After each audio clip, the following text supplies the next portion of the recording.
होते उस संपन्न स्टेज में पहुंचे। किस संपन्न स्टेज में? वो निराकारी स्टेज जहां निराकारी भी बने, निर्विकारी भी बने, निरहंकारी भी बने। कैसा निर्विकारी, कैसा निराकारी? जैसे संपूर्ण पद दिखाया जाता है। कौन सा? विष्णु पद। No wish at all. क्या प्रूफ? नारायण के दो ग्लानि नहीं,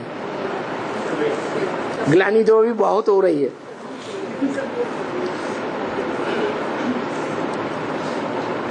दिखाया गया कि विष्णु सर्प सर्पणियों की शैया पर लेटा हुआ है और आराम से लेटा हुआ है, या उसको कुछ बदहजमी हो रही है?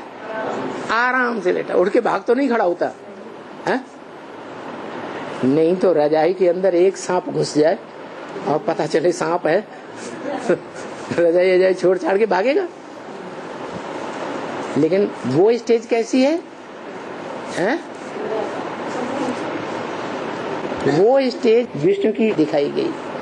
सर्प सबसे ज्यादा कामी होता है। क्या होता है? सबसे ज्यादा कामी।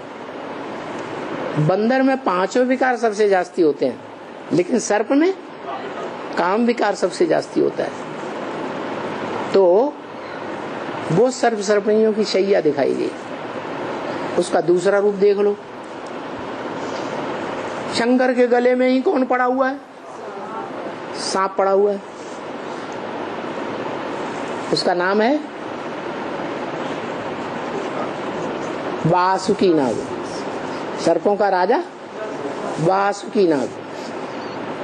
वासुकी मात्रा बढ़ी हुई है, जैसे ब्राह्मण मात्रा बढ़ी हुई है, बच्चे के अर्थ में, फॉलोअर के अर्थ में। किसका पुत्र है?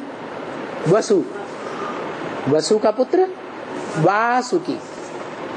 वसु किसे कहा जाता है? धन संपत्ति को वसु कहा जाता है।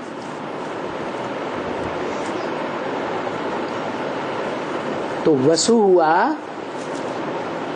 कौन? शिव बाबा हुआ वसु, जो प्रैक्टिकल में धन संपत्ति ज्ञान की देता है। जिसको देता है उसका नाम वासुकी।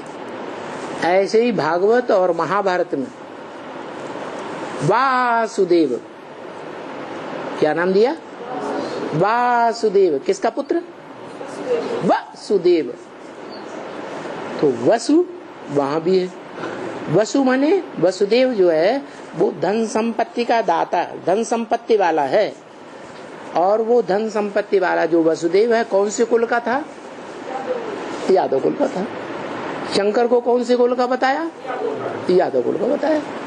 वो जितने धनाढ़ी होते हैं उतना धनाढ़ी दुनिया में और कोई संप्रदाय, न कौरव संप्रदाय न पांडव संप्रदाय।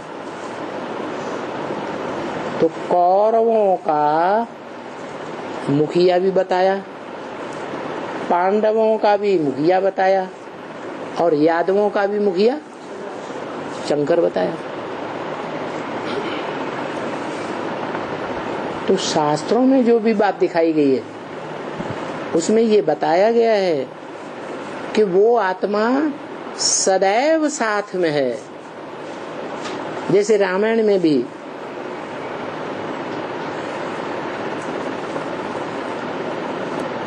जो लक्ष्मण है वो सदा साथ रहता है, या कभी साथ रहता है कभी नहीं रहता है? सदा साथ रहता है। किसका अवतार माना जाता है? शेषनाग सांप है। भागवत में उसी को बलराम कह दिया है। किसके साथ रहता है? कृष्ण को भगवान समझ लिया, उनके साथ रहता है। तो शंकर के जो